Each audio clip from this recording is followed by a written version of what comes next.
Praise the Lord.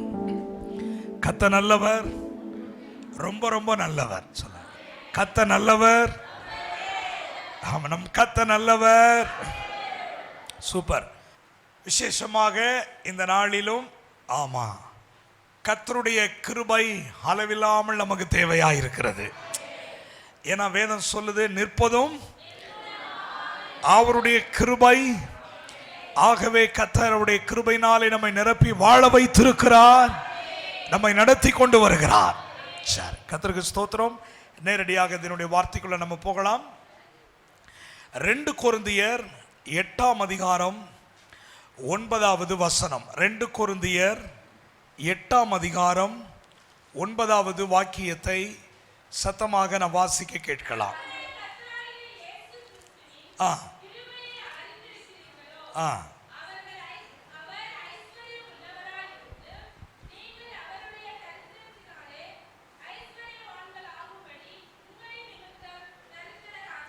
சரி, கண்களை மூடுவோம், ஜெபிப்போம். தகப்பனே, உம்முடைய வார்த்தைகள் அத்தனையும் உயிருள்ள வார்த்தைகள். நம்முடைய வார்த்தையினாலே மனிதன் பிழைப்பான் என்று எழுதியிருக்கிறது. நம்முடைய சத்திய வார்த்தையை ஒரு மனிதன் விருப்பத்தோடு தாகத்தோடு கேட்கும் பொழுது உலர்ந்த எலும்புகள் உயிரடைகிறது, சோர்ந்து போன சரீரம் பலனடைகிறது. ஆண்டவரே, நம்முடைய வார்த்தைகள் ஆம் என்றும் ஆமேன் என்றும் இருக்கிறது. ஆகவே உம்முடைய வார்த்தையை கொண்டு என்னோடு பேசும், எங்கள் அனைவரோடும் பேசும். உம்முடைய வார்த்தைகள் எங்களை பலப்படுத்துவதாக. இயேசுவின் நாமத்தில் பிதாவே, ஆமென். சந்தோஷமாய் ஆமென் சொல்லுங்கள். உங்கள் யாவரையும் நான் மனதார நான் வாழ்த்துகிறேன். கர்த்தர் உங்களை நிறைவாய் ஆசீர்வதிப்பாராக. வாசித்த அழகான ஒரு வார்த்தை, நம்முடைய தகப்பனை பற்றி ஒரு அழகான ஒரு வார்த்தை. ஐஸ்வர்யம் உள்ளவர், ஐஸ்வர்ய தகப்பன், ஐஸ்வர்யம் நிறைந்தவர். நம்முடைய ஆண்டவர்கிட்ட இல்லாதது ஒன்றுமே இல்லை.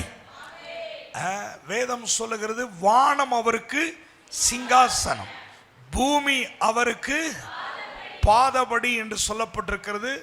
உண்டாக்கப்பட்ட எல்லாம் அவரை கொண்டு அவருக்கென்று எல்லாம் சிருஷ்டிக்கப்பட்டது. அவரை கொண்டு அவருக்கென்று எல்லாம் சிருஷ்டிக்கப்பட்டது. எவ்வளவு அற்புதமான தெய்வத்தை நாம் ஆராதிக்கிறோம். ஆமென் சொல்லுங்களேன். கர்த்தருக்கு ஸ்தோத்திரம். எவ்வளவு மகிழ்ச்சியா வந்து நம்ம அமர்ந்து தேவனை ஃபேஸ் பண்றோம் தெரியுமா? ஆண்டவரே, இந்த உலகத்துல யாருக்கும் கிடைக்காத ஒரு லைட், ஒரு வெளிச்சம் எனக்கு கிடைச்சிச்சு. என் இருதயத்துல அந்த லைட் அடிச்சதுனால தான் இன்னைக்கு நான் பிரைட்டா இருக்கிறேன். கர்த்தருக்கு ஸ்தோத்திரம். அப்ப நம்ம அப்பாவை பற்றி தானே ஒரு நாலேஜ், அப்பாவை பற்றி தானே ஒரு அறிவு, கர்த்தரை அறிகிற அறிவு நமக்கு தேவை என்று வேதம் சொல்லுகிறது. தேவனை அறிகிற அறிவு நமக்கு தேவை. ஆனா உலகத்துல இன்னைக்கு மனிதன் வந்து கல்வி அறியணும், ஆமா, பணத்தை குறித்த ஒரு அறிவு, உலகத்தை குறித்த அறிவு, பிள்ளைகளை குறித்த அறிவு, குடும்பத்தை குறித்த அறிவு, செல்வங்களை குறித்த அறிவு, நிறைய விஷயங்களை அறிந்து கொள்ள வேண்டும், கற்றுக்கொள்ள வேண்டும் என்று ஆர்வம் இருக்கிறது. அதற்காக முயற்சி எடுக்கிறார்கள், அதற்காக பிரயாசம் எடுக்கிறார்கள். தவறொன்றும் இல்லை. எல்லாவற்றையும் கற்றுக்கொள்வது நல்லது, அது தவறொன்றும் இல்லை. ஆனால் இன்றைக்கு நாம் அறிய வேண்டியது என்னவென்றால், கர்த்தரை அறிகிற அறிவு. ஆமென் சொல்லுங்கள். தேவனை அறிகிற அறிவு இன்றைக்கு நமக்கு தேவை. தேவனை பற்றிய அறிவு நமக்கு எவ்வளவா இருக்கிறது என்று நம்மை நாமே தற்பரிசோதனை செய்து கொள்ள வேண்டும் ஒவ்வொரு நாளும். இப்ப எனக்கு அப்பாவை பற்றிய ஒரு அறிவு எவ்வளவு இருக்கிறது என்பதை ஒவ்வொரு நாளும் தற்பரிசோதனை செய்ய வேண்டும். கர்த்தரை அறிகிற அறிவு நமக்கு என்னத்தை கொண்டு வருமா? நன்மையை கொண்டு வரும். கர்த்தரை அறிகிற அறிவு நமக்கு ஜீவனை கொண்டு வரும். கர்த்தரை அறிகிற அறிவு நமக்கு சுகத்தை கொண்டு வரும். கர்த்தரை அறிகிற அறிவு நமக்கு நல்ல பலத்தை கொண்டு வரும். கர்த்தரை அறிகிற அறிவு நமக்கு உயர்வை கொண்டு வரும். கர்த்தரை அறிகிற அறிவு குடும்பத்துல சமாதானத்தை கொண்டு வரும். கர்த்தரை அறிகிற அறிவு அளவில்லாத கிருபையை நமக்கு கர்த்தர் கொடுப்பார். இந்த சத்தியங்களை கடந்த நாட்களில் நம்ம பார்த்தோம் இல்லையா? பேதுரு ஒரு படிப்பறிவில்லாத ஒரு மனிதராக இருந்தும் கர்த்தரை அறிகிற அறிவு அவருக்குள்ள வந்ததுனால அவர் அழகா எழுதுகிறார். அந்த வசனத்தை அப்படி டச் பண்ணிட்டு இங்க உள்ள வர்றேன். ஆமா, 2 பேதுரு 1ஆம் அதிகாரம் 2ஆம் வசனத்தை படிங்க. 2 பேதுரு 1ஆம் தேவனையும் அறிகிற அறிவினால் உங்களுக்கு கிருபையும் பார்த்தீங்களா, கர்த்தராகிய இயேசு கிறிஸ்துவை அறிகிற அறிவினாலே உங்களுக்கு என்ன கிடைக்குமா? ஒன்னு கிருபை, இன்னொன்னு சமாதானம் கொடுக்கப்படும் அப்படின்னு சொல்லல, பெருக கடவுது. இந்த கடைசி நாட்கள்ல மனிதனுக்கு என்ன தேவை தெரியுமா? சொத்து சுகம் பணம் ஆஸ்தி அந்தஸ்து வீடு வாசல் இதெல்லாம் நமக்கு தேவை என்பதை பரமபிதா அறிந்திருக்கிறார். பரமபிதா அறிந்திருக்கிறார். உலக பிரகாரமான தகப்பனை நமக்கு நல்ல ஈவுகளை கொடுக்க அறிந்திருக்கும் பொழுது பரம தகப்பனாகிய நான் உங்களுக்கு அதை விட எல்லாம் வேண்டும் என்று எனக்கு தெரியாதா? நான் அறிந்திருக்கிறேன். ஆனா நான் என்ன அறியணும்னு விரும்புறேன்னா, என்னை அறிகிற அறிவு என் பிள்ளைக்கு வர வேண்டும். நல்லா ஆமைன்னு சொல்லுங்க பார்க்கலாம். என்னை அறிகிற அறிவு, கர்த்தரை அறிகிற அறிவு. இப்ப இந்த இந்த இந்த வெளிச்சம் பேதுருவுக்கு கிடைக்குது பாருங்க, பேதுருவுக்கு கிடைக்குது. அப்ப கர்த்தரை அறிகிற அறிவு, இயேசுவை அறிகிற அறிவு, ஒன்னு சமாதானம், இன்னொன்னு கிருபை உங்களுக்கு பெருக கடவுது. இது உதாரணத்துக்கு ஏற்கனவே எடுத்த நம்ம சப்ஜெக்ட் அப்படி டச் பண்றேன். அப்ப இந்த பேதுரு யாரு? பெரிய ஞானியா, பெரிய அறிவாளியா, விஞ்ஞானியா, எல்லா விவரமும் தெரிஞ்சவரா அப்படின்னு பார்த்தீங்கன்னா வேதம் சொல்லுது. அவரை பற்றி அப்போஸ்தலர் 4:13 அவரை பற்றி ஒரு அறிமுகம் கொடுக்குது பாருங்க. The book of Acts chapter 4 verse 13 வாசிங்க பார்க்கலாம். என்ன சொல்லுது பேதுருவை பற்றி? பேதுருவும் யோவானும் அவர்கள் பேசுகிற தைரியத்தை மக்கள் கண்டு, அப்ப அவர்களை குறித்து வேதம் என்ன சொல்லுகிறது? படிப்பு, அப்ப கல்வி அறிவு இல்லை, கல்வி அறிவு இல்லை என்று வேதம் சொல்லுகிறது. படிப்பறிவு இல்லாதவர்கள், அப்புறம் பேதை, பேதை அவர்களுக்கு அவ்வளவு விஷயம்லாம் ஒன்றும் தெரியாது. மீன் பிடிக்கிறவர்கள் அவ்வளவுதான். மீன் பிடிக்கிற மக்கள் ரொம்ப பயங்கரமா போல்டா இருப்பாங்க. ரொம்ப பார்த்தீங்கன்னா கடினமான மனுஷனா இருப்பாங்க. ஆமா, உடம்பெல்லாம் ரொம்ப வலிமையா இருக்கும். மீன் பிடிக்க தெரியும். அந்த வேலையில தான் தீவிரமா இருப்பாங்க. மற்றபடி எதையும் அறிய மாட்டார்கள். படிப்பறிவில்லை, பேதமை உள்ளவர்கள் என்று மக்கள் அறிந்தபடியினால் ஆச்சரியப்படுகிறார்கள். என்ன ஆச்சரியம்? எதுக்கு இந்த ஆச்சரியம்? கல்வி அறிவில்லை, ஆனா பேச்சு எப்படி இருக்கு? தெளிவா இருக்கு. பேச்சு எப்படி இருக்கு? இன்னும் கேட்கலாம் போல இருக்கு. அவர்கள் பேசுகிற பேச்சு எப்படி இருக்கு? இதுவரைக்கும் கேட்காத புதுமையான பேச்சா இருக்கு. அவருடைய பேச்சு எப்படி இருக்கு? அவர்கள் பேசுகிறதை கேட்டுக்கிட்டே இருக்கலாம் போல இருக்கு. ஜனங்கள் எல்லாரும் ஆச்சரியப்படுறாங்க. ஜனங்கள் எல்லாரும் ஆச்சரியப்படுறாங்க. திங்க் பண்ணி பாருங்க. படிப்பு இல்லை, ஸ்கூலுக்கு போனதில்லை, கல்வி அறிவு சுத்தமாக கிடையாது, பேதமை உள்ளவர்கள், ஞானம் இல்லை, மீன் பிடிக்க மட்டும் தெரியும். ஆனால் அவங்க பேச்சை கேட்டு எல்லாரும் ஆச்சரியப்பட்டு எல்லாரும் மகிழ்ச்சி அடைகிறாங்க. இன்னும் கேட்டுக்கிட்டே இருக்கலாம். அப்போ பேதுரு யோவானுடைய தகுதி என்னன்னு நீங்க பார்த்தீங்கன்னா அந்த வசனம் முடியும் போது அவனுடைய தகுதி சொல்லப்பட்டிருக்கு. அவர்கள் ஆச்சரியப்பட்டு, அவர்கள் யார்? இயேசுவுடனே கூட இருந்தவர்கள் என்றும். அவ்வளவுதான். அப்ப தகுதி என்ன தெரியுமா? அவ்வளவுதான். ஒரே ஒரு தகுதி என்னன்னா, இயேசுவோடு கூட இருந்தார்கள், இயேசுவோடு கூட நடந்தார்கள், இயேசுவோடு இருந்தார்கள், இயேசுவோடு நடந்தார்கள், இயேசுவோடு வாழ்ந்தார்கள். அப்ப ஒரே ஒரு தகுதி என்னன்னா, இயேசுவோடு ஒரு மனுஷன் வாழ ஆரம்பிச்சிட்டா, கர்த்தருக்கு ஸ்தோத்திரம், ஜனங்கள் உங்களை பார்த்து ஆச்சரியப்படத்தக்க அளவுக்கு உங்கள் வாழ்வை உயர்த்துவார். உங்களுடைய எதிர்காலம் ஆசீர்வதிக்கப்படும். உங்கள் பிள்ளைகள் ஆசீர்வதிக்கப்படுவார்கள். உங்கள் பிள்ளைகள் உயர்த்தப்படுவார்கள். கர்த்தருக்கு ஸ்தோத்திரம். அதனால கல்வி அறிவு வேணான்லாம் நான் சொல்லலை, கட்டாயம் வேணும். நம்ம படிக்கணும், பிள்ளைகள் ஞானமாக இருக்கணும். இன்றைய காலகட்டத்தில் பிள்ளைகள் படித்தாதான் எதிர்காலத்தில் நல்ல வேலையில் இருக்க முடியும், நல்ல சம்பாதிக்க முடியும். இன்றைக்கி லட்சங்கள் சம்பாதிச்சாலும் இன்றைக்கி பத்தலைன்னு சொல்கிறாங்க. ஐடி ஃபீல்டில் நிறைய தம்பிமாருங்க தங்கைமார்களை பார்க்குறேன், சின்ன சின்ன வயசில் நிறையா சம்பாதிக்கிறாங்க, ஆனாலும் பத்தலைங்கிறாங்க. அதனால் கட்டாயம் படித்தாதான் நல்லா சம்பாதிக்க முடியும். பேதுருவை பார்த்து நான் ரொம்ப சந்தோஷப்படுவேன். முதல் எழுப்புதல் பிரசங்கியார், முதல் திருச்சபையின் போதகர். அப்போஸ்தலர் நடபடிகள் 2ஆம் அதிகாரத்தில் முதல் சபை ஆரம்பிக்கப்பட்டது அல்லவா? அந்த முதல் சபை ஆரம்பிக்கப்பட்ட முதல் பிரசங்கியார் அல்லது முதல் போதகர், முதல் பாஸ்டர், முதல் தீர்க்கதரிசி, முதல் சுவிசேஷகர், முதல் அப்போஸ்தலர் யாருன்னு பார்த்தீங்கன்னா அந்த பரிசுத்த பேதுரு தான். எழும்பி நின்று பிரசங்கம் பண்றாரு. ஒரே பிரசங்கத்தில் 3000 பேர் தொடப்பட்டு ரட்சிக்கப்பட்டு அன்றைய தினமே ஞானஸ்நானம் எடுக்கப்பட்டார்கள். எவ்வளோ பெரிய ஆச்சரியம்! ஆயிரக்கணக்கான சில இறையியல் வல்லுநர் சொல்றாங்க 10,000க்கு அதிகமான ஆட்கள் இருந்திருக்கலாம். ஒரு இறையியல் சொல்றாரு 1,00,000க்கு மேலாக இருந்திருக்கலாம். எவ்வளோ வேணாலும் இருக்கட்டும், ஆனால் ஒரே செய்தியில் 3000 பேர் தொடப்பட்டு 3000 பேர் ரட்சிக்கப்பட்டு 3000 பேர் சபை அங்கத்தினராக மாறி இருக்கிறார்கள் என்றால் அவருடைய பேச்சு எவ்வளவு மகிமையானதாக வல்லமை நிறைந்ததாக இருந்திருக்கு. இன்னைக்கு நம்ம 3000 பிரசங்கம் பண்றோம், ஒரு ஆத்மா ரட்சிக்கப்பட மாட்டேக்கு. அவர் ஒரு பிரசங்கம் பண்ணி 3000 பேர் ரட்சிக்கப்படுறாங்க. யோசிச்சு பாருங்க. இன்னைக்கு நம்ம செய்தியை கேட்குறோம், இந்த செய்தியை கேட்டுட்டு கர்த்தர் எதிர்பார்க்கிறார் நமக்குள்ள என்ன மாற்றம் வருகிறது, நமக்குள்ள என்ன மாற்றம் வந்திருக்கிறது என்பதை கர்த்தர் நம்மிடத்திலே அதை எதிர்பார்க்கிறார். ஆமீன் சொல்லுங்கள். ஸோ இதெல்லாம் ஒரு எக்ஸாம்பிளுக்காக சொன்னேன். கர்த்தரை அறிகிற அறிவு ஒவ்வொரு தேவ பிள்ளைக்கும் கொஞ்சம் இல்லை, ஆழமாய் வரணும், அதிகமாய் வரணும். அது அறிந்தது பத்தாது, இன்னும் உம்மை அறியணும். எஃப் கொடுமா, எஃப் கொடு. அருமையான தந்தை அவர்கள் பாடுகிற அழகான ஒரு பாடல் பாருங்களேன்.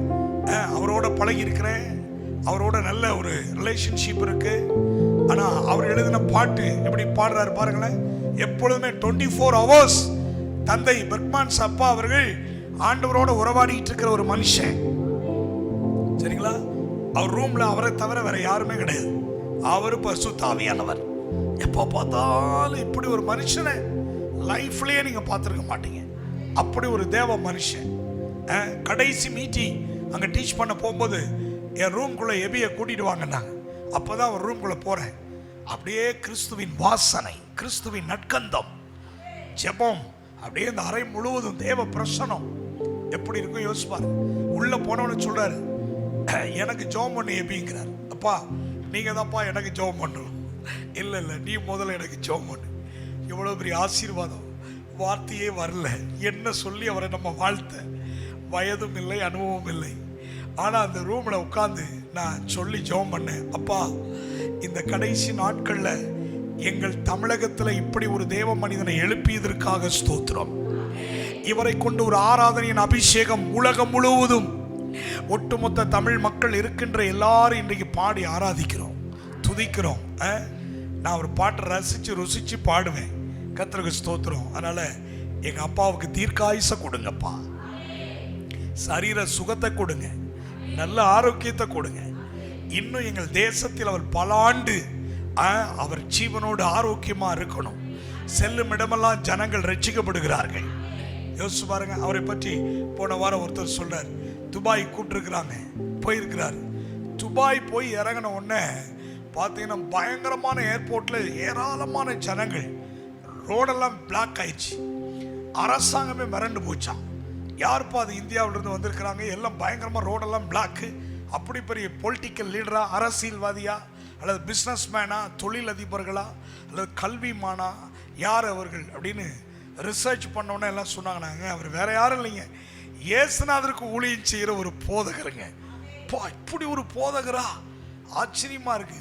அப்போ அவங்க சொன்னாங்களா, இந்த மாதிரி ஃபெமிலியரான ஆளை இனி நம்ம நாட்டுக்குள்ளே கூப்பிடக்கூடாதுப்பா, நம்ம நாட்டில் பெரிய டிராஃபிக் ஜாமே ஆகுது. யோசிச்சு பாருங்க எப்படி இருக்கும், யோசிச்சு பாருங்க. செல்லும் இடமெல்லாம் அவரை பற்றி இப்படி ஒரு சாட்சி சொல்லும்போது நம்ம மிரண்டு போய் கேட்டேன். அவர் எழுதின ஒரு பாடல் கொடுங்க. இன்னும் உம்மை அறியணுமே, பாருங்க. இன்னும் உம்மை அறியணுமே, இன்னும் கிட்டி சேரணுமே, இன்னும் கிட்டி சேரணுமே. பிரசன்னம் பிரசன்னம் தேவ பிரசன்னம், ஆஹா பிரசன்னம் பிரசன்னம் தேவ பிரசன்னம். என்ன அழகான ஒரு பாட்டு பாருங்களேன். உம்மை அறிந்தது எனக்கு பத்தாவது ஆண்டவரே, இன்னும் உம்மை நான் ஒன்று சொல்லட்டுங்களா? அவரை அறிகிற அறிவு ஒவ்வொரு தேவ பிள்ளைக்கும் ஆழமாய் வறுமையானால் உங்களை உலகமே அறியும். உலகமே உங்களை அறியும். இன்னைக்கு தந்தை அவர்களை உலகமே அறிஞ்சிருக்கணும். என்ன அர்த்தம்னா, அவர் செஞ்சது ஒன்னே ஒண்ணுதான். அப்பா, உங்களை அறிகிற அறிவு எனக்கு வேணும்னு சொன்னாரு. இன்னைக்கு உலகமே அறியுது. யோசிச்சு பாருங்களேன். இப்படிப்பட்ட பரிசுத்தவான்களோட பழக பழக பழக பழக தான் இயேசுவோடு நம்ம எப்படி நெருங்கி பழகணுங்கிற உணர்வே நமக்கு வரும். உணர்வே வரும். நான் சொல்றேன் பாருங்களேன், ஒரு ட்ரெடிஷ்னலாக வந்து ஒரு வர்ஷிப் பண்ணி ஒரு வார்த்தையை கேட்டுட்டு போக நம்ம வரக்கூடாது. வரும்பொழுது ஆண்டவரே, உங்களை பற்றி தான் அறிவு இன்னும் எனக்கு, எத்தனை பேர் சொல்ல முடியும்? இன்னும் எனக்கு ஆழமா வேணும். இப்ப பவுல் அவரை பற்றி என்ன அறிந்திருக்கிறார், அதுதான் இப்ப நம்ம வாசிச்சோம். பவுல் என்ன அறிந்திருக்கிறார்? பவுல் கிறிஸ்துவை அறிந்த அறிவு. அவர் சொல்றாரு, நான் கிறிஸ்துவை அறிகிற அறிவின் மேன்மைக்காக எல்லாம், ஒரே வரியில சொன்னா குப்பைன்ட்டார். நான் கிறிஸ்துவை அறிகிற அறிவின் மேன்மைக்காக எனக்கு இருக்கிறது எல்லாமே குப்பை அப்படின்னு சொல்லிட்டார். இப்படி ஒரு ஸ்டேட்மெண்ட் பவுல் தான் சொன்னார். கிறிஸ்துவை அறிகிற அறிவின், ஏன்னா எல்லாம் அவரால் பெறுகிறோம், அவரால் அன்றி ஒன்றையும் நாம் பெற வாய்ப்பே இல்லை. எத்தனை பேர் ஒத்துக்கிறீங்க? ஆமென் சொல்லுங்களேன்.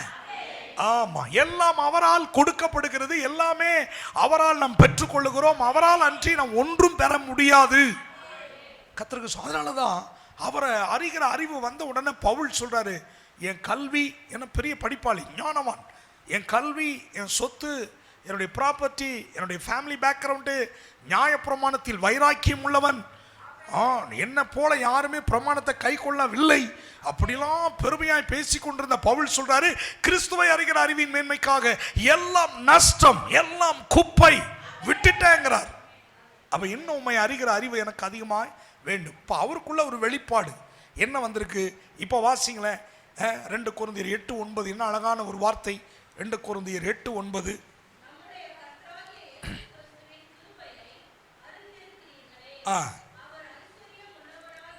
அவர் யாரு? நம்முடைய ஆண்டவர் யாரு? இதான் அவரை பற்றி தான ஒரு அறிவு. நான் ஆராதிக்கிற கர்த்தர் யாருன்னா, அவர் சாதாரணமான ஆள் இல்லைங்க, அவர் ஐஸ்வர்யம் உள்ளவர். நல்ல சொல்லுங்க, வாய்த்தர், அவர் ஐஸ்வர்யம் உள்ளவர். அல்லேலூயா. அப்ப நம்ம யாரை சந்திக்க வந்திருக்கிறோம்னா, ஐஸ்வர்யம் நிறைந்தவரை, ஐஸ்வர்ய தகப்பன், ஐஸ்வர்ய சம்மன்னர், ஐஸ்வர்யம் பொருந்தினவர். அவர்கிட்ட இல்லாதது ஒன்றுமே, சொல்லுங்க, ஸ்டேட்மெண்ட் சொல்லுங்க, அவர்கிட்ட இல்லாதது ஒன்றுமே.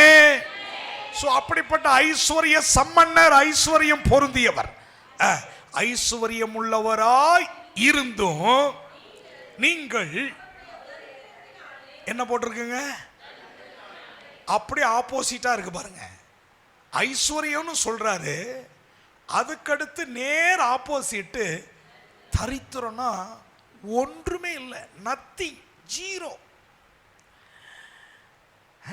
ஜீரோ. நீங்கள் அவருடைய தரித்திரத்தினாலே, அப்ப அவரை எப்படி பார்க்கிறாருன்னா தரித்திரம், அதுக்கு முன்னால எப்படி பார்க்கிறாரு? ஐஸ்வர்யம். அதுக்கு நேர் எதிர்மறையான வார்த்தை என்ன தெரியுமா? தரித்திரம், ஒன்றுமே இல்லை, ஜீரோ, பூஜ்ஜியம். முன்னால பார்க்கிறார். ஆண்டவரே, வெள்ளியும் என்னுடையது. சொல்லுங்க, வெள்ளியும் என்னுடையது. இப்ப உங்களுக்கு வித்தியாசம் புரியுதுங்களா? நம்முடைய ஆண்டவர் யாருன்னா ஐஸ்வர்ய தகப்பன், ஐஸ்வர்ய சம்பன்னர். அவருக்கு நிகர் அனில் அம்பானி அப்படி சொல்ல முடியுமா? அவருக்கு நிகர் அதானி அப்படின்னு சொல்ல முடியுமா? எல்லாரும் யோசிக்கிறேன், யார் அவர்? அனில் அம்பானி யாரு? அதான் ஏங்க, இன்னைக்கு பெரிய கோடீஸ்வரன் அவன் தான் நம்ம தேசத்துல இல்ல. சொல்ல முடியுமா? அவருக்கு நிகர் ஒருவரை கை காட்ட முடியுமா? வாய்ப்பே இல்லைங்க. இயேசுவுக்கு நிகர் இயேசுவே, அவருக்கு நிகர் அவரே. ஏன்னா அவருக்கு நிகரா ஒருவரும் இருக்க முடியாது. அவருக்கு நிகரானவர் ஒருவரும் இல்லை. ஆமென். அப்படிப்பட்ட ஐஸ்வர்ய சம்பன்னர், ஐஸ்வர்ய தகப்பன் அப்படிங்கிற ஒரு அறிவு பவுலுக்கு வந்துருச்சு. இது எல்லாரும் ஈஸியா சொல்லிடலாம்.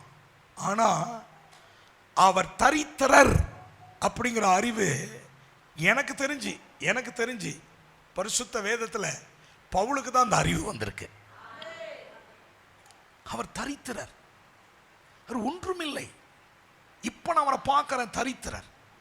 ஐஸ்வர்ய சம்பன்னர், இப்ப அவர் தரித்திரர். என்ன குழப்பமா இருக்கா? குழப்பமே வேண்டாம். இப்ப அதை நான் உங்களுக்கு தெளிவா நான் சொல்றேன். ஐஸ்வர்ய சம்பன்னர் என்று பார்த்தவர் திடீரென்று அவர் எப்படி இருக்கிறாரா? தரித்திரரா. நீங்கள் அவருடைய தரித்திரத்தினாலே ஐஸ்வர்யவான்கள் ஆகும்படிக்கு உங்கள் நிமித்தம். இதுதான் ரெவலேஷன். பவுலுக்கு ஒரு ரெவலேஷன் வந்துருச்சு. கர்த்தரை அறிகிற அந்த ரெவலேஷன். உங்கள் நிமித்தம் தரித்திரரானாரே. இது எங்க தெரியுமா? சிலுவையில். இப்ப வாங்க, எங்க தரித்திரரானார் தெரியுமா? சிலுவையிலே. சிலுவையிலே தரித்திரரானார். சிலுவையிலே ஒன்றுமில்லாதவரானார். ஐஸ்வர்ய தகப்பன், ஐஸ்வர்ய சம்பன்னர், எல்லாம் நிறைந்தவர். என் கிறிஸ்துவை போக்கஸ் பண்றேன். மக்களே நல்ல கவனிங்க, கிறிஸ்துவை போக்கஸ் பண்றேன். நமது ஆண்டவர், நமது ஜீவனுள்ள தேவன், ஐஸ்வர்யம் உள்ளவர், அவருக்கு நிகர் அவர்தான். அவருக்கு ஒப்பானவர் இந்த பூமியிலே சொல்லுங்க ஒருவரும் இல்லை. ஒப்பானவர் ஒருவரும் இல்லை. ஒரு பாடல் இருக்கு 3. உமக்கு ஒப்பானவர் வானத்திலும் பூமியிலும், உமக்கு ஒப்பானவர் ஒருவரும் இல்லை. ஒருவரும் இல்லை. உமக்கு ஒப்பானவர் நீர் ஒருவரே.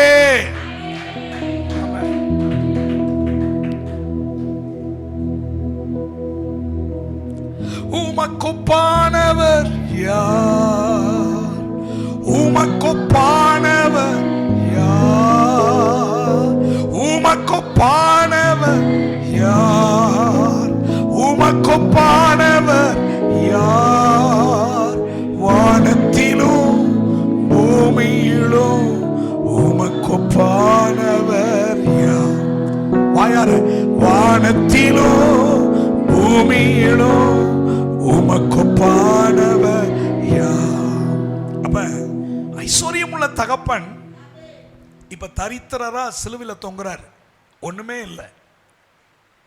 நம்ம பார்க்குற இந்த பிக்சர்ல பார்க்குற இயேசுநாதர் முள்முடி சூட்டப்பட்டு ஒரு இடைக்கச்செல்லாம் கட்டப்பட்டு, நான் எபிரேய புஸ்தகத்தில் பார்க்கும்போது ஒரு துணி இல்லைங்க. உடல்ல ஒரு துணி இல்லை. ஒரு துணி இல்லை. வேதம் சொல்லவுடைய அங்கியை சீட்டு போட்டு எடுத்துக்கொண்டார்கள். எல்லாம் பறிக்கப்பட்டது. உடுத்துறது கூட ஒரு ஒட்டு துணி இல்லைன்னு சொல்லுவாங்க இல்லையா? அப்படி ஒரு தரித்திரரானார். இந்த வெளிப்பாடு யாருக்கு கிடைச்சிருக்குன்னா, இந்த கர்த்தரை அறிகிற இந்த அறிவு யாருக்கு வந்திருக்குன்னா பவுலுக்கு வந்திருக்கு. பாருங்களேன், ஒட்டு துணி இல்லாமல் சிலுவையிலே தொங்குகிறார். ஏன்னா இப்படி ஒரு காட்சியை ஒரு பிக்சர் எடுத்து போட முடியாது. இப்படி ஒரு காட்சியை மக்களுக்கு காட்ட முடியாது என்பதற்காக இடையில ஒரு காட்சியை போட்டிருக்கிறாங்க. ஆனா உண்மை சத்தியம் என்ன அப்படின்னு பார்த்தீங்கன்னா, சீட்டை போட்டு துணியை அப்படி உடுத்திருந்த அங்கியை சீட்டு போட்டு எடுத்துக்கொண்டார்கள். ஒன்றுமில்லை. எல்லாம் கம்ப்ளீட்டா ஒரு ஒரு ஒரு தரித்திரன் அப்படின்னா அவனுக்குன்னு சொல்லிக்கிறதுக்கு ஒன்றுமே இல்லை. அவனுக்குன்னு சொல்லிக்கிறதுக்கு உடல்ல ஒண்ணுமே கிடையாது, உசுறு மட்டும்தான் இருக்கு. இப்படி ஒரு தரித்திரமான ஒரு நிலைமையில யாரையும் நம்ம பார்க்க முடியாதுங்க. இப்படி ஒரு தரித்திரம் யாருக்காவது வந்திருக்கா?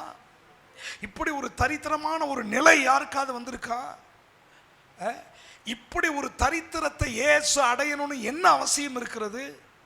இப்படி ஒரு சூழ்நிலை அவருக்கு உண்டாக வேண்டும் என்று எதற்கு என்ன காரணம்? இதை பிதா அனுமதித்தாராம். தம்முடைய குமாரனை நொறுக்க சித்தமானார். ஒன்றுமில்லாமல் அவர் தரித்திரராக, நொறுக்கப்பட்டவராக, உடைக்கப்பட்டவராக, முழுவதுமாக ரத்தம் சிந்தப்பட்டவராக மாறணும். காரணம் என்ன தெரியுமா? ஒன்னே ஒண்ணுதான். தரித்திரராய் மாறினதற்கு ஒரே ஒரு காரணம் தெரியுமா?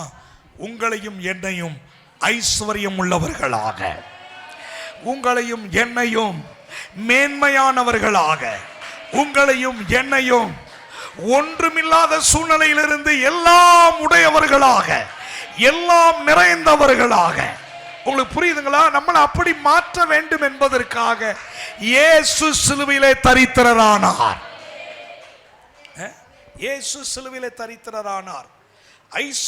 ஐஸ்வர்யம் உள்ளவராய் இருந்தும் நீங்கள் அவருடைய தரித்திரத்தினாலே, அவர் தரித்திரர் ஆனாதான் நீங்களும் நானும் எப்படி மாற முடியுமா? ஐஸ்வர்யம் உள்ளவர்களாக மாற முடியும் என்பதற்காக அவர் சிலுவையின் மரண பரியந்தம் தரித்திரர் ஆனார். உங்கள் நிமித்தம், அப்படிதான் போட்டிருக்கு அந்த வேர்டை கவனிங்க. உங்கள் நிமித்தம் தரித்திரரானாரே, தரித்திரரானாரே. ஐஸ்வர்யம் உள்ள தகப்பன். இந்த வெளிப்பாடு பரிசுத்த பவுலுக்கு கிடைச்சிருக்கு பாருங்க. அப்ப வேத சத்தியம் நமக்கு போதிக்கிறது என்ன தெரியுங்களா? நம்ம ஒன்றுமில்லாமல், ஏழ்மையில ஒன்றுமில்லாமல் நம்ம கஷ்டத்துல இருக்கணுங்கிறது பிதாவினுடைய விருப்பம் அல்ல.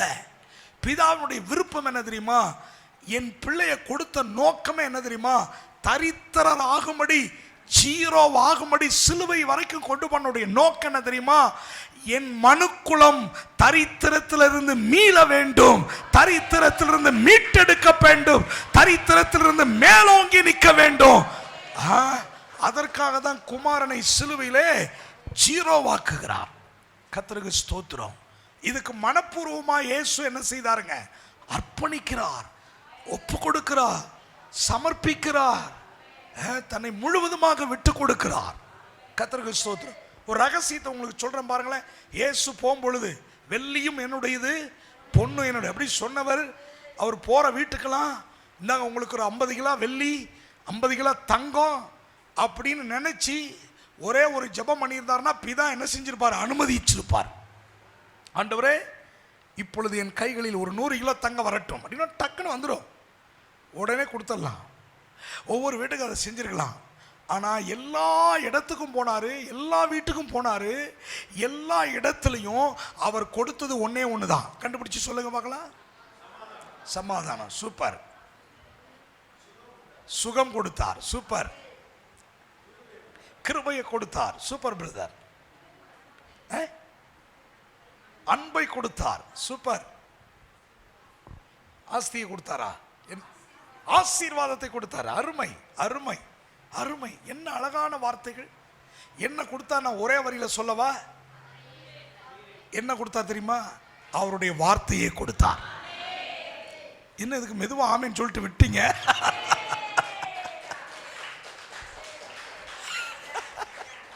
ஏங்க, நீங்க சொன்னது அத்தனையும் அவருடைய வார்த்தைங்க. சமாதானம் உண்டாவதாக அப்படின்னு அவர் வார்த்தையை அனுப்பினார்.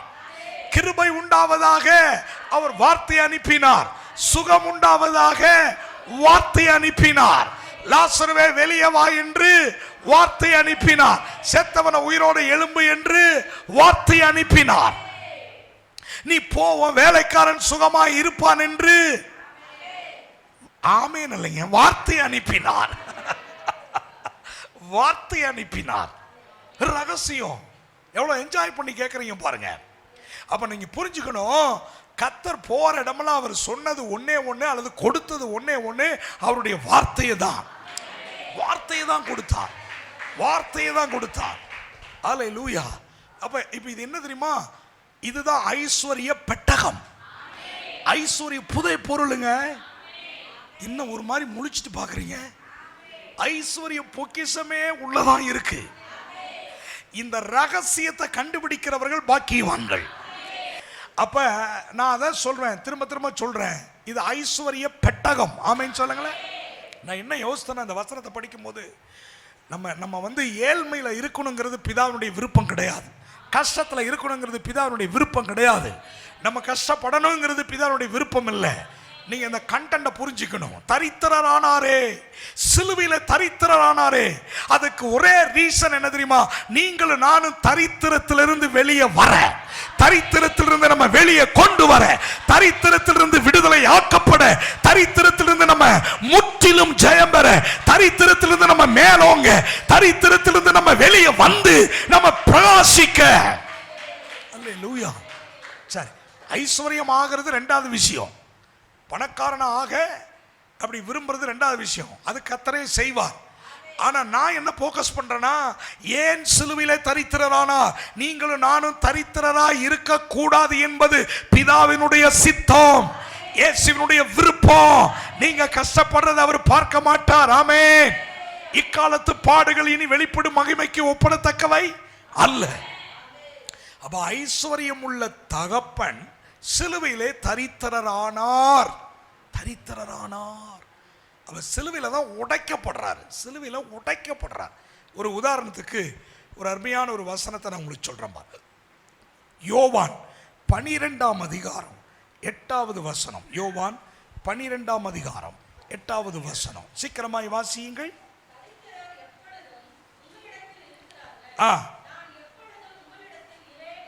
ஆமென். இந்த வசனம் ஏதாவது புரியுதா? கர்த்தருக்கு கொஞ்சம் மேல இருந்தே படிச்சிருவோம். அப்பதான் அந்த சம்பவம் என்னங்கிறது தெரிஞ்சாதான் உங்களுக்கு தெளிவா. 1ல இருந்தே படிங்க.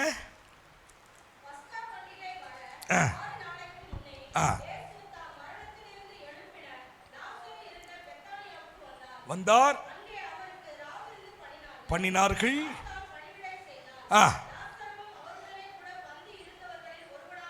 இருந்தான்.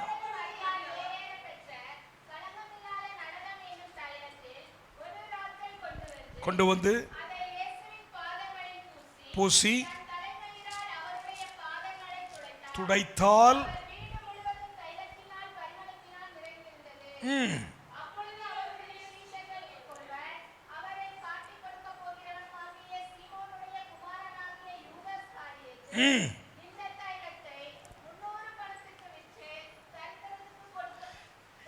இந்த வேர்டை கவனிக்கணும். தரித்திரர் அப்படின்னு ஒரு வேர்டு வருதா?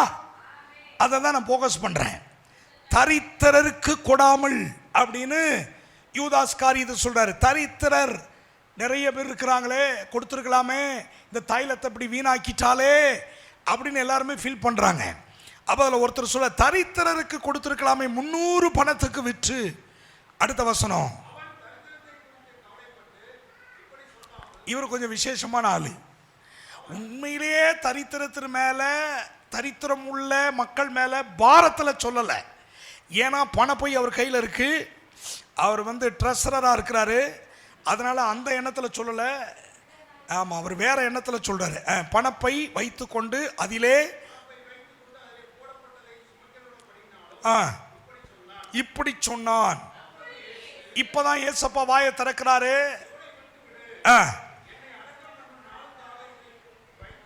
நல்லா கவனிக்கணும். அம்மா ஒரு ரகசியம் பிரதர், கவனிங்க பிரதர். இது வந்து இவ வாயை திறந்து சொல்லல. இவ வாயை திறந்து சொன்னாலா, ஆண்டவரே நீங்க மரிக்க போறீங்க, நீங்க சிலுவைக்கு போறீங்க, அதனால நான் வந்து அதுக்காகவே பத்திரப்படுத்தி வச்சிருந்தேன், ஒரு வார்த்தையும் சொல்லல. ஆனா 300 பணங்கிறது அந்த நாட்கள்ல அது பெரிய அமௌண்ட். அது வந்து நீங்க வந்து கிரேக்க பதத்தில் கணக்கு போட்டு பார்த்தீங்கன்னா பலவிதமான பெரிய தொகையை காட்டும். ஆனால் அதை ரொம்ப பத்திரப்படுத்தி யாரும் அப்படி கொடுக்க மாட்டாங்க. விலையேற அது அது அது வாசிக்கும் போது எப்படி போட்டுருக்கு தெரியுமா? விலையேற பெற்ற அப்படிதான் போட்டிருக்கு. நலதம் என்னும் தைலம் விலையேற பெற்ற. அப்போ அதுக்கு ஒரு விலையே இல்லை. ஆனால் ஒரு குத்துமதிப்பா யூதாஸ் சொல்றாரு, ஒரு 300 பணத்தை கூட என்ன செஞ்சிடலாம், வித்திருக்கலாமே அப்படின்னு ஒரு மதிப்பு கொடுக்கிறாரு. ஆனா விலையே இல்லை. அப்படிப்பட்ட விலை மதிக்க முடியாத ஒரு தைலத்தை இயேசுவினுடைய பாதத்தில் கொண்டு வந்து பட்டார்னு உடைச்சு ஊத்துறா. ஏன் ஊத்துறா தெரியுமா? அதான் ரகசியம். இவளை விட்டு விடுங்கள், இவளை விட்டு விடு, என்னை அடக்கம் பண்ணும் நாளுக்காக இதை வைத்த. யார் சொன்னா? இல்லை, இது இவர் சொல்றாரு. இவருக்கு யார் சொன்னா? இவள் நான் மரித்த பிறகு எனக்கு வந்து இந்த தைலத்தை உடைத்து ஊற்றுவாள் அப்படிங்கிற விஷயத்தை இவருக்கு யார் சொன்னா? இவ சொன்னாளா? யாருமே சொல்லல. பாருங்களேன். அப்ப வாயில் சொல் பிரவாதத்துக்கு முன்னாலேயே நான் என்ன நோக்கத்தோடு இந்த தேவ சமூகத்துக்கு வந்திருக்கிறேன், என்ன நோக்கத்தோட இங்க வந்து நான் அமர்ந்து ஆராதிக்கிறேன், என்ன சிந்தையோட இங்க உட்கார்ந்து இருக்கிறேன் அப்படிங்கிறது பக்கத்தில் இருக்கிறவங்களுக்கு தெரியுதோ தெரியலையோ, உங்களை அழைத்து வந்தவருக்கு தெரியும், நீங்கள் வந்த நோக்கம் தெரியும். அமைதியா இருக்கிறா, உடைச்சு ஊத்துறா. ஊத்துன பிறகு 8ஆம் வசனத்தில் சொல்றாரு, தரித்திரர் எப்பொழுதும் உங்களிடத்தில் இருக்கிறார்கள், நான் எப்பொழுதும் உங்களிடத்தில். இப்ப நான் இருக்க போறதில்லப்பா, நான் கொஞ்ச நாட்கள்ல நான் என்ன செய்ய போறேன்? நான் உங்களுக்காக சிலுவையில மரிக்க போகிறேன், சிலுவையை சந்திக்க போகிறேன். சிலுவையில நான் எப்படி மாற போறேன் தெரியுமா? தரித்திரராய் மாற போறேன். இந்த அறிவு ஒரு ரகசியத்தை சொல்றேன். 12 சீசர்கள், 12 சீசர்களுக்கு வராத அறிவு தள்ளப்பட்டு ஒதுக்கப்பட்டு இருந்த ஒரு ஸ்திரீக்கு வந்திருக்கிறது, ஒரு பெண்ணுக்கு வந்திருக்கிறது. எனக்காக சிலுவையை சந்திக்க போகிறார். சிலுவையில் அவர் யாரா மாற போகிறார் தெரியுமா? தரித்திரராய் மாற போகிறார். அதனால தரித்திரரா அவர் மாறிட்டார்னா என்னுடைய தரித்திரத்துக்கு ஒரு முற்றுப்புள்ளி. என் தரித்திரருக்கு அங்க வந்து ஒரு அடக்க ஆராதனை, என்னுடைய கஷ்டத்துக்கு ஒரு அடக்க ஆராதனை, நான் பட்ட பாடுகளுக்கு ஒரு அடக்க ஆராதனை சிலுவையில் நடக்க போகிறது. அதனால இப்ப நான் இவ்வளவு நாள் பொத்தி பொத்தி பாதுகாத்து ஒரு தங்கத்தை பூட்டி வச்சது போல இந்த விலையேறப்பட்ட தைலத்தை பாதுகாத்து வச்சிட்டு இருக்கிறேன். ஆனா இப்ப அவர் சிலுவைக்கு போகிற அந்த தரிசனம், அந்த வெளிப்பாடு, அந்த ரகசியம் இந்த பெண்ணுக்கு கிடைச்ச உடனே எனக்கிட்ட இப்ப இருக்கிற உயர்ந்தது, சிறந்தது, மேன்மையானது பரிமள தைலம், அது என் இயேசுவுக்கு முன்னால இது குப்பை. என் இயேசுவுக்கு முன்னால இது பெருசு இல்ல. என் இயேசுவுக்கு முன்னால இது விலையேற பெற்றதா என் கண்ணுக்கு தெரியல அப்படின்னு தீர்மானம் எடுத்து கொண்டு வந்து உடைச்சு ஊத்திட்டா. இப்ப எந்த சீசர்களும் சொல்லல, இயேசுவே ஸ்டேட்மெண்ட் கொடுக்கிறாரு. இவ இவ்வளவு தூரம் பாதுகாத்து வச்சிருக்க, 300 பணத்துக்கு விற்று கொடுக்கலாம், தரித்திரருக்கு கொடுக்கலாம் நீ யோசிக்கிற. ஆனா இவ என்ன தெரியுமா யோசித்தா? இன்னும் கொஞ்ச நேரத்தில் என் இயேசு எனக்காக தரித்திரராக போறாரு. இவர் ஐஸ்வர்ய சம்பன்னரு, ஆனா இன்னும் கொஞ்ச நேரத்தில் சிலுவையில் இவர் யாரா மாற போகிறாரு? தரித்திரனாய் மாற போகிறாரு. இந்த அறிவு யூதாஸ் உனக்கு வரல, அந்த பெண்ணுக்கு வந்திருக்கு. யூதாஸ் உனக்கு வரல. நீ என்ன நினைக்கிறனா 300 பணத்துக்கு வித்து தரித்திரருக்கு கொடுக்கலான்னு வாய் சொல்லுது, உள்ளம் பணப்பைய கையில வச்சிருக்கிறதுனால இது அவ்வளவு ஆட்டையை போட்டா நல்லா இருக்குமேன்னு உன் உள்ளம் சொல்லுது. ஆனா உதடு சொல்லுது தரித்திரருக்கு கொடுக்கலான்னு. ஆனா 2 மனம் உனக்கு இருக்கு, இவளுக்கு ஒரே மனம். என்ன தெரியுமா? முழுசா கர்த்தருக்கு ஊத்திரணும், முழுசா கர்த்தருக்கு உடைச்சு ஊத்திரணும், ஒரு சொட்டு கூட வைக்க கூடாது. ஏன் தெரியுமா? என் தகப்பன் ஐஸ்வர்ய சம்பன்ன, என் தகப்பன் ஐஸ்வர்யம் உள்ளவர் சிலுவையில எனக்காக இன்னும் கொஞ்ச நேரத்தில் தரித்திரனாக மாற போகிறார். அவருடைய தரித்திரத்தினாலே நான் ஐஸ்வர்யம் உள்ளவனாக, நான் ஐஸ்வர்ய சம்பன்னனாக என் இயேசு என்னை மாற்றி விடுவார். கையை தட்டி நல்ல ஸ்தோத்திரம் பண்ணுங்கம்மா. நிறைய வாலிப தங்கச்சிமாரெல்லாம் இருக்கிறீங்க, தம்பிமாரு இருக்கிறீங்க. உங்க அப்பா அம்மா ஏழ்மையா இருக்கலாம், கவலைப்படாதீங்க. இந்த அறிவு உங்களுக்கு வந்துருச்சுன்னா உங்க அப்பா அம்மா சம்பாதிச்சதை விட என் அன்பு தங்கைகளே 10 மடங்கு நீங்க சம்பாதிப்பீங்க, 10 மடங்கு சம்பாதிப்பீங்க. ஆனா என்ன அறிவு வரணும்? ஐஸ்வர்ய தகப்பன் என் ஆண்டவர் யார்? ஐஸ்வர்ய தகப்பன் என் ஆண்டவர் யார்? அவர் வெள்ளியும் பொன்னும் உடையவர். என் ஆண்டவர் யார்? எல்லா சொத்துக்கும், எல்லா ஐஸ்வர்யத்துக்கும், எல்லா மேன்மைக்கும் சொந்தக்காரர் ஒருவர் இருப்பாரானால் நாம் ஆராதிக்கிற இயேசு ஒருவரே. எந்த மனிதனையும் மேன்மைப்படுத்த, எந்த மனிதனையும் கனப்படுத்த என் இயேசு ஒருவராலே முடியும். ஆமென் சொல்லுங்களேன். அப்ப இதுல 3 விஷயத்தை நான் சொல்ற மாதிரி இந்த பரிமள தைலத்துல. 1, விலையேற பெற்றது. பரிமள தைலம் எப்படிப்பட்டதுங்க? சூப்பர். 2, கலப்படம் இல்லாதது. அழகான வார்த்தை, கலப்படமே இல்லை. நம்பர் 1, பரிமள தைலம் எப்படிப்பட்டதுன்னா விலையேற பெற்றது. நம்பர் 2, பரிமள தைலம் எப்படிப்பட்டது? கலப்படம் இல்லாதது. நம்பர் 3 என்ன தெரியுமா? வாசனை நிறைந்தது. அல்லேலூயா, வாசனை நிறைந்தது. இந்த 3 ரகசியத்தை நான் உங்களுக்கு சொல்ல போறேன். நம்பர் 1, இந்த பரிமள தைலம் எப்படிப்பட்டதுங்க? விலையேற பெற்றது. கர்த்தருக்கு ஸ்தோத்திரம். நம்பர் 2, இந்த பரிமள தைலத்துல என்ன இருக்கு? இதுல என்ன இல்லைன்னா கலப்படமே இல்லை. நம்பர் 3, இந்த பரிமள தைலத்தை போல ஒரு வாசனை, ஒரு ஸ்மெல்லு வேற எந்த சென்ட்லையும் நீங்க பார்க்க முடியாது. அப்படி இருக்கும். உடைச்சு ஊத்துறா வீடே மனம், கம்ம கம்ம கம்ம கம்ம கம்மன்னு வீடு மனம், தெரு மனம், அப்படியே வாசனை வெளியில போகுது. கர்த்தருக்கு ஸ்தோத்திரம். இந்த பரிமள தைலம் யாருன்னா என் ஆண்டவராகிய இயேசு கிறிஸ்து. இந்த பரிமள தைலம் யாரு தெரியுமா? என் ஆண்டவராகிய இயேசு தாங்க. இந்த பரிமள தைலம் உடைக்கப்படாத குப்பி. பூமியிலே அவர் ஊழியம் செய்யும் பொழுது உடைக்கப்படலை. ஆனால் சிலுவையை நெருங்கும் பொழுது சிலுவையிலே பரிமள தைலமாகிய என் இயேசு உடைக்கப்பட்டார், உடைக்கப்பட்டார். அதனாலதான் அவருடைய ரத்தத்துக்கு வேதம் சொல்லுகிறது விலையேற பெற்ற ரத்தம். சொல்லுங்க, என்ன ரத்தம்? விலையேற பெற்ற ரத்தம். ஆமா, அந்த பரிமள தைலம் எப்படிப்பட்டவர்னா அவருக்குன்னு ஒரு விலையே கொடுக்க முடியாது. அதான் சொன்னேன், அவருக்கு இன்ன விலை கூலி பொறுத்துறாங்க. எவ்வளவு காட்டி கொடுத்தா எவ்வளவு? 30 வெள்ளிக்காசு. அந்த 30 வெள்ளிக்காசு பழைய ஏற்பாட்டில் ஒரு அடிமைக்கு கொடுக்கிற வெள்ளிக்காசு. ஒரு அடிமைக்கு 30 வெள்ளிக்காசு கொடுப்பாங்க. அந்த அடிமைக்கு கொடுக்கக்கூடிய 30 வெள்ளிக்காசை யூதாசுக்கு கூலி பொருத்தினார்கள். உனக்கு கொடுக்கிறேன்னு, அது அடிமைக்கு கொடுக்கிறது.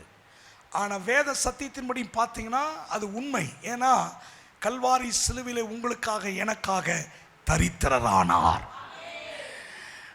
நம்மளை மீட்டெடுக்க, அடிமைகளாய் கிடந்த நம்மளை தூக்கி எடுக்க கல்வாரி சிலுவிலே நமக்காக எல்லாம் இழந்தவராய் ஒரு அடிமையை போல அங்கே சிலுவைக்கு போனார். அதுக்காக தான் அந்த 30 வெள்ளிக்காசு.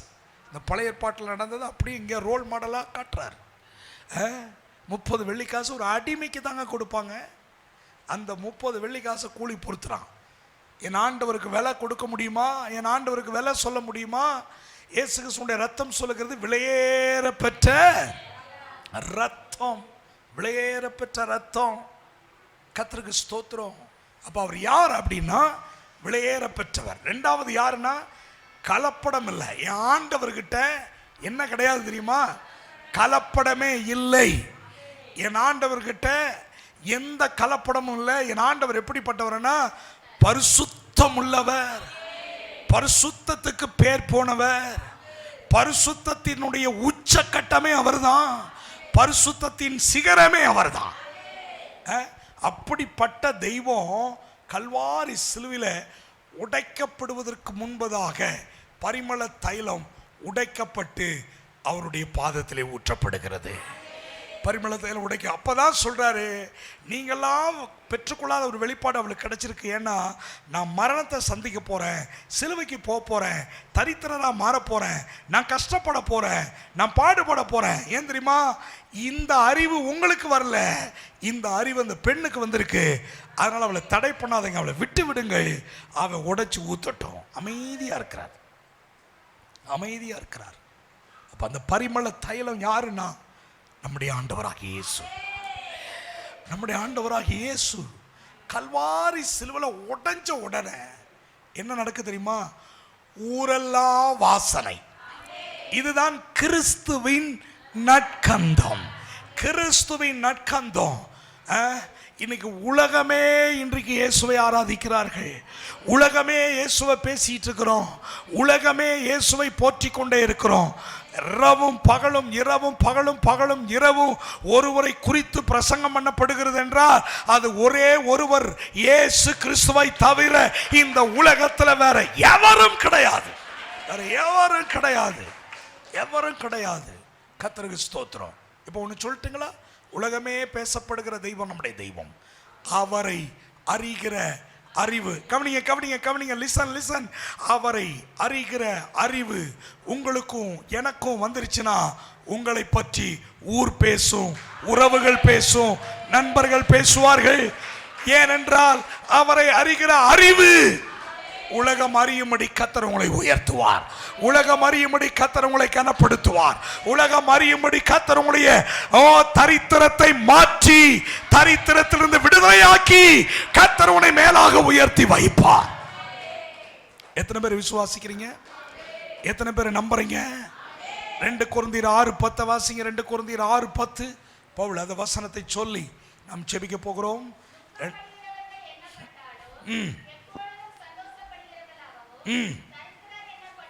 இத கவனிக்கணும். தரித்திரர், எங்களை பார்த்து ஒருத்தன் தரித்திரர் என்று சொன்னாலும் அநேகரை ஐஸ்வர்யவான்களாக்குகிறவர்களாகவும் ஒன்றுமில்லாதவர்கள் எனப்பட்டாலும் சகலத்தையும் உடையவர்களாகவும் எங்களை விளங்க பண்ணுகிறோம். இதான் பவுலுடைய ஸ்டேட்மெண்ட். பவுலுடைய ஸ்டேட்மெண்ட் பாருங்க. என்ன ஒருத்தன் பார்த்து தரித்திரன் அப்படின்னு ஒருத்தன் சொல்றானா, கர்த்தருக்கு ஸ்தோத்திரம், உங்க முன்னால என் ஐஸ்வர்ய தகப்பன் என்னை ஐஸ்வர்யவனாக மாற்ற முடியும், என்னை உருவாக்க முடியும், என்னை வாழ வைக்க முடியும். அதை நாங்கள் விளங்க பண்ணுகிறோம். ஒன்றுமில்லை நீ சொல்லலாம், சகலத்தையும் உடையவர்களாகவும் எங்களை விளங்க பண்ணுகிறோம். இது எங்களால் உண்டான நீதி அல்ல, இது கிறிஸ்துவினால் உண்டான நீதி, கிறிஸ்துவினால் உண்டான ஆசீர்வாதம், கிறிஸ்துவினால் உண்டான மேன்மை, கிறிஸ்துவினால் உண்டான ஆசீர்வாதம். இது எங்களால் அல்ல, இது என் கிறிஸ்துவினாலே, என் கிறிஸ்துவினாலே. இங்க பாருங்க, கான்செப்ட் என்ன தெரியுமா? தரித்திரரானார். நோக்கம் நீங்களும் நானும், அவ்வளவுதான். செய்தி புரிஞ்சவங்களா ஒரு ஆமீன் சொல்லுங்க. செய்தி விளங்கிருச்சா உங்களுக்கு? செய்தி புரிஞ்சிருச்சுங்களா? அப்ப நீங்க உங்களையே இருதயத்தில் நீங்க சந்தோஷப்பட்டுக்கணும். என் ஆண்டவர் எனக்காக தரித்திரரானார். நோக்கம் என்ன? நான் ஐஸ்வர்யவனாய், நான் நிறைவுள்ளவனாய் நான் இருக்க வேண்டும் என்பதற்காக கர்த்தர் தரித்திரரானார். இயேசு தரித்திரரானார். ஆமா, அவர் யாரு? ஐஸ்வர்ய சம்பன்னர், ஐஸ்வர்யம் உள்ளவர். அவர் தரித்திரனுடைய நோக்கமே நான் ஐஸ்வர்யமா இருக்கணுங்கிறதுக்கு தான்.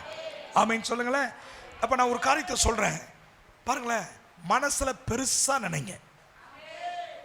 என்ன ஒரு மாதிரி பாக்குறீங்க? எதை நினைச்சாலும் பெருசா நினைங்க. நல்லா இருப்போம்னு நினைங்க. நல்லதே நடக்கும்னு நினைங்க.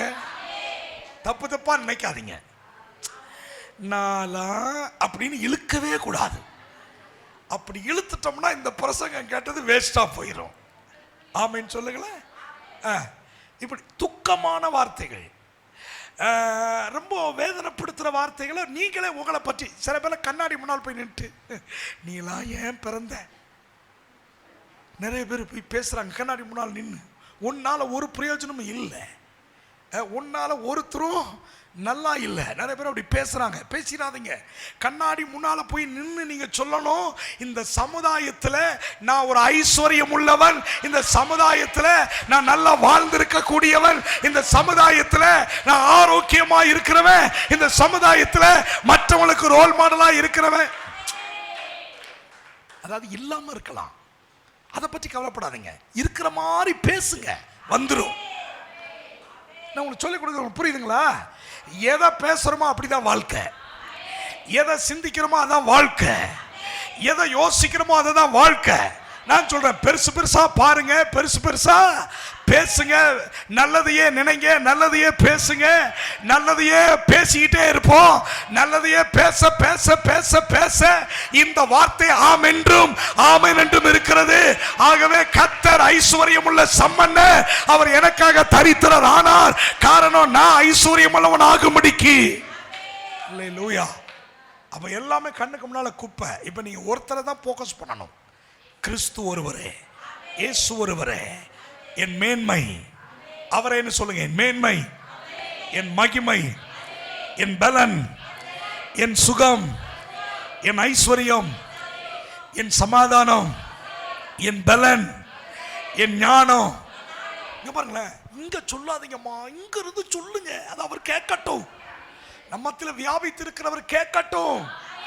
எனக்கு எல்லாமும் எல்லாமுமா இருக்கிறவர் அவர் ஒருவரே, இயேசு ஒருவரே என் ஐஸ்வர்ய சம்பன்ன, என் பல, என் சுகம், என் ஆரோக்கியம், என் ஐஸ்வர்யம், என் சந்தோஷம், என் மகிழ்ச்சி, என்னுடைய ஸ்ட்ரென்த், என்னுடைய நாலேஜ். ஆமென். எல்லாம் வருதான், எல்லாம் வருதான். அப்படி போக்கஸ் பண்ணி இன்னையிலிருந்து இந்த சத்தியத்தை கேட்ட நீங்க உங்களை நீங்க அப்படி அறிக்கை பண்ணிக்கிட்டே இருங்க. நல்லதையே சொல்லிக்கிட்டே இருங்க, நடக்கும், நல்லது நடக்கும். அப்பதான் பவுல் சொல்லுவாரு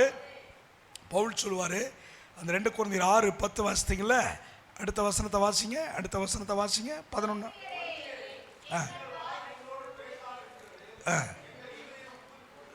இல்ல மன்னிக்கணும், கொலோசியர் 4ஆம் அதிகாரத்துக்கு வாங்க. 4ஆம் அதிகாரத்துக்கு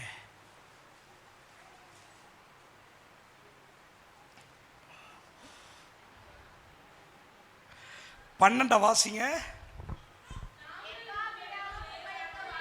கொலோசியர் 4ஆம் அதிகாரம் 12வது வசனம். இருங்க பிரதர், ஒரே நிமிஷம், மன்னிக்கணும்.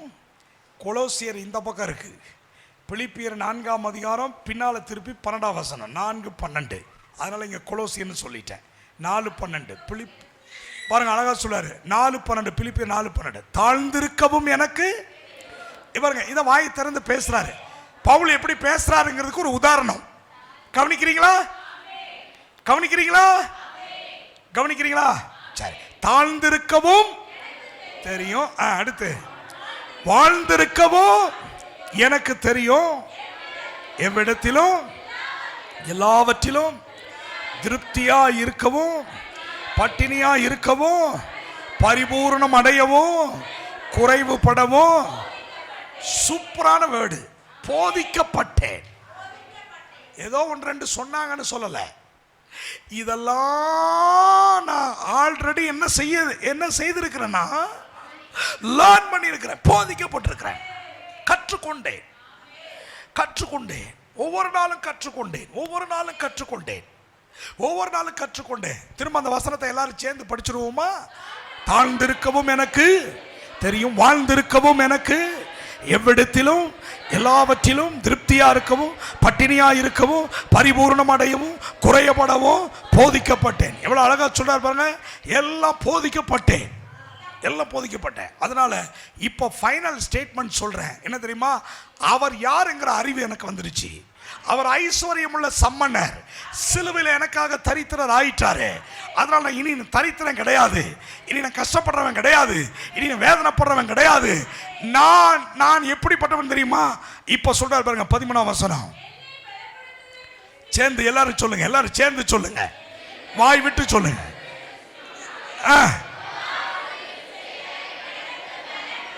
திரும்ப இன்னொரு முறை சேர்ந்து சொல்லுங்க, என்னை. ஆமென். இன்னொரு முறை சொல்லுங்க. அல்லேலூயா. நான் ஏன் தெரியுமா 3 முறை சொல்ல சொன்னேன்?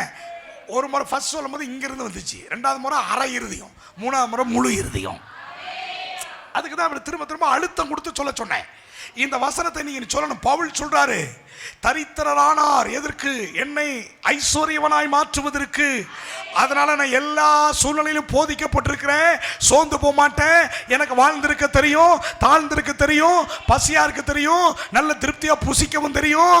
அதனால எல்லா சூழ்நிலையும் கடந்து வந்திருக்கிறேன். ஆனா ஃபைனலா ஒண்ணு சொல்றேன், எனக்காக ஒரு தரித்திரர் ஆயிட்டாரு. தரித்திரான நோக்கம் என்ன நல்லா வைக்கிறதுக்கு, என்ன ஆசீர்வாதமா வைக்கிறதுக்கு, என்ன உயர்ந்த ஸ்தானத்துல வைக்கிறதுக்கு, என்ன மேன்மையா வைக்கிறதுக்கு. அதனால என்னை ஐஸ்வர்யவனாய் மாற்றின என் தகப்பனாலே எல்லாவற்றையும் செய்ய எனக்கு பலன், எனக்கு பலன், எனக்கு ஸ்ட்ரென்த். என்னால முடியும், என்னால முடியும். ஏன்னா என்னை பலப்படுத்துகிறவர் எனக்குள்ள இருக்கிறாரு. என்னை பலப்படுத்துகிறவர் உங்களுக்குள்ள இருக்கிறாரு. உங்களை பலப்படுத்துகிறவர் வெளியில் அல்ல, உங்களுக்குள்ள மகிமையின் நம்பிக்கையாக, மகிமையின் நம்பிக்கையாக உங்களுக்குள் வாசம் பண்ணுகிறார். எப்படி ஒரு வேர்டு பாருங்க, மகிமையின் நம்பிக்கையாக உங்களுக்குள் வாசம் பண்ணுகிறார். அதுவே ரகசியம்.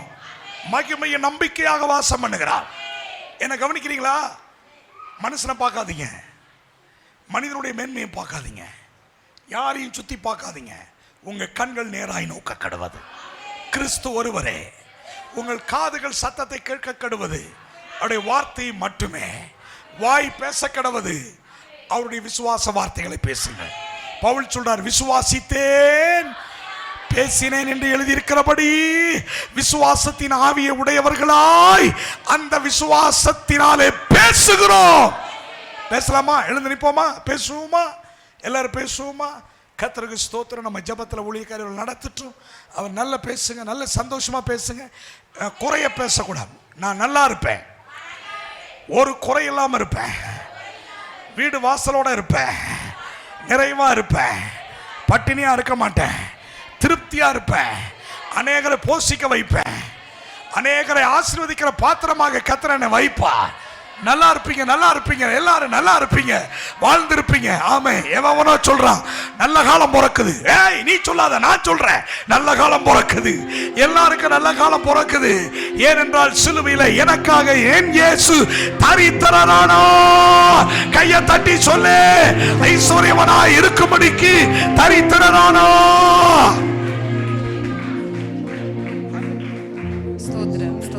நன்றி, நன்றி, நன்றி. நல்ல கண்களை மூடி ஆண்டவரே உமக்கு நாங்கள் நன்றி செலுத்துகிறோம்ப்பா. நீங்கள் நல்லவர் ஆண்டவரே. கல்வாரி சிலுவையிலே ஆண்டவரே நாங்கள் ஐஸ்வர்யம் உள்ளவர்களாக ஆக வேண்டும் என்பதற்காக ஐஸ்வர்ய சம்மனராய் இருந்த நீர் தரித்திரரானீர் ஆண்டவரே. உங்களுக்கு நாங்கள் நன்றி செலுத்துகிறோம்ப்பா ஆண்டவரே. நாங்கள் உங்களுக்கு நன்றி செலுத்துகிறோம். நீர் எங்களுக்காக செய்து முடித்திருக்கிற எல்லா நன்மைகளுக்காக நன்றி ஆண்டவரே. ஸ்தோத்திரம். எங்களை பலப்படுத்துகிற கிறிஸ்துவாய் எங்களோடு கூட இருக்கிற தயவுக்காக நன்றி. ஞான கண்மலையா எங்களோடு கூட இருக்கிற தயவுக்காக நன்றி. வழி நடத்துகிற தேவனாக எங்களுக்குள்ளாக இருப்பதற்காக நன்றி. கிறிஸ்துவானவர் மகிமை நம்பிக்கையாக எங்களுக்குள்ள வாசம் பண்ணுகிற தயவுக்காக நன்றி செலுத்துகிறோம் ஆண்டவரே. நல்ல கரங்களை தட்டி ஆண்டவருக்கு நன்றி செலுத்துவோமா? அப்பா நன்றி அப்பா, நன்றி அப்பா, நன்றி அப்பா, நன்றி அப்பா. இந்த உலகத்துல ஒரு மனிதன் வெற்றி பெற்றால் அந்த வெற்றியை கொண்டாடுமே. ஆனால் நம்ம எல்லாருக்காகவும் ஒருவர் வெற்றி பெற்று இருக்கிறார் சிலுவையில. நம்ம எல்லாருக்காக ஒரு மகிமையாய் வெற்றி சிறந்திருக்கிறார். அவரை கொண்டாடுவோம், அவரை உயர்த்துவோம், அவர் நாமத்தை மகிமைப்படுத்துவோம். கர்த்தர் நம்மை ஆசீர்வதிப்பார். ஜெபிப்போம். நல்ல தகப்பனே, நன்றியோடு துதிக்கிறோம், ஸ்தோத்திரிக்கிறோம்ப்பா. ஆண்டவரே, நாங்கள் ஜெபித்த ஜெபங்கள், ஆராதித்த ஆராதனை, ஆண்டவரே பாடின பாடல்கள் எல்லாவற்றையும் நீர் அங்கீகரித்ததற்காக நன்றி அப்பா. உங்க வார்த்தை எங்கள் மத்தியில் அபிஷேகித்து தந்ததற்காக நன்றி செலுத்துகிறோம். ஒவ்வொரு வார்த்தையும் எங்களுடைய ஆழத்துல, இருதயத்தின் ஆழத்தில் அது எழுதப்படட்டும், அது வாழ்க்கையில கிரியை செய்யட்டும் ஆண்டவரே. சத்தியம் நிறைந்த கிருபை நிறைந்த வார்த்தையாக புறப்பட்டு வருகிற தயவுக்காக நன்றி அப்பா. ஆண்டவரே, கிருபையினாலும் சத்தியத்தினாலும் நிறைந்தவராய் எங்களுக்குள்ளாக வாசம் பண்ணுகிற தேவன் ஆண்டவரே, எங்க வாழ்க்கையில அது வெளிப்பட வேணும்படியாக ஜெபிக்கிறோம். மக்கள் ஒவ்வொருவரையும் ஆசீர்வதிங்க, காத்துக்கொள்ளுங்க, தாழ்த்துகிறோம். இரட்சகர் இயேசு கிறிஸ்துவின் நாமத்தில் ஜெபிக்கிறோம் எங்கள் ஜீவனுள்ள நல்ல பிதாவே.